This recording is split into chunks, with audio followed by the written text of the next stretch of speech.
मिरजेत पीडब्ल्यूडीच्या कामावर गंभीर प्रश्नचिन्ह. अर्धा रोड पीडब्ल्यूडीचे अधिकारी मिरजकरांनी खाल्ला का? मिरजेत पीडब्ल्यूडीचा संशयास्पद कारभार उघड. संबंधित अधिकारी मिरजकर यांच्या कामावर जनतेचा गंभीर आरोप. भ्रष्टाचाराचा वास, चौकशीची जोरदार मागणी.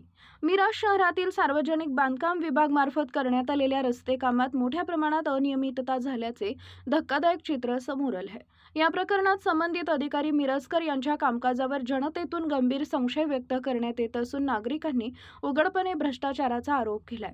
सदर रस्त्यासाठी जिल्हा नियोजन विकास समिती डीपीडीसी मधून तब्बल 1,59,99,698 इतका निधी मंजूर झाला होता.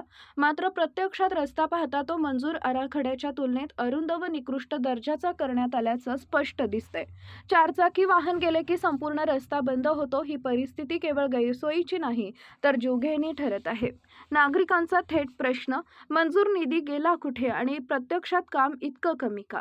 रस्त्याच्या कामात गंभीर त्रुटी आढळून आल्यात. रस्त्याच्या कडेला मोठा उंच फरक, मुरुम भरावाचा अभाव, अपघाताचा वाढता धोका, स्ट्रीट लाईटची कोणतीही व्यवस्था नाही.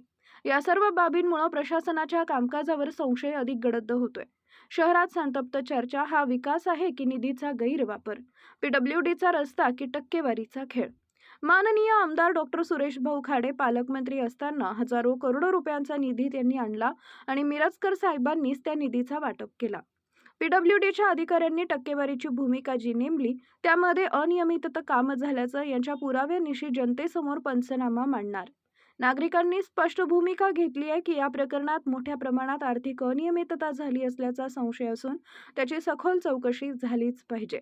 लवकरच या प्रकरणातील सर्व कथित अनियमिततेचे पुरावे आणि पंचनामा जनतेसमोर सादर करण्यात येणार असल्याचंही स्थानिकांकडून सांगण्यात आले आहे.